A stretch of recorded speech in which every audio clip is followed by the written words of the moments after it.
They say the Lady of the Lake has not been seen since the magic sword was returned upon King Arthur's death. She felt his absence, a loss that rang like silent thunder and struck like black lightning and gave her heart too much empty energy. They say she just stopped breaking through the frothy surface of her watery home and never again felt the mist upon her face. Then again, many of them didn't believe she ever really existed. And then they speak of her in passing whispers that make me wonder, what kind of hurt could turn a god into a memory? What kind of heartache can make a woman abandon status and divinity and fall so deep she fades to legend? This is the question that followed me, light and tempting for years. Like a malady one has learned to work around. It was a limp I hid, a blind spot I worked around, taste buds that never worked, until one day, like a myth and a tale, she appeared out of the crowd, and I misremembered my maladies.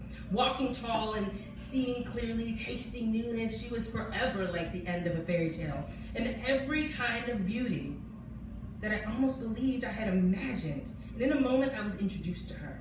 And in a moment, the evening was over. And in a moment, I realized the pain the lady must have felt. For her presence had cured me. For just a moment while near her, I was whole, and all too quickly she was gone. I met the lady at dusk, when my dreams began to brew. And I see the story did not end with the death of that man. The truth is, the lady never needed Arthur to make her way to the stars, and that's the trick of patriarchy's pull. It feeds you cotton and convinces you that you are full. She didn't hate all men for making her think she couldn't wield that sword on her own. She just hated the ones that stood by and said nothing while their brothers struggled with that stone.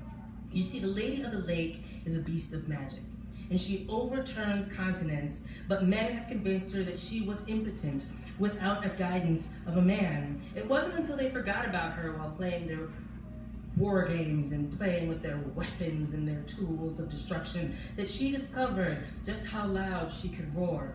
The Lady of the Lake said King Arthur was a fraud. She took up the mantle and marched onto land. She took up her own cause. She was told she would miss him. She was tricked into mourning. And that is how men keep us from blossoming. They tie our legs and tell us we were never made for running. But when the lady's feet hit dry land, she burst into laughing. The storm that came to the world, the lady would not be hidden. Her gifts were rich and bountiful, and once she threw out the yoke of the night, she realized she too could take flight.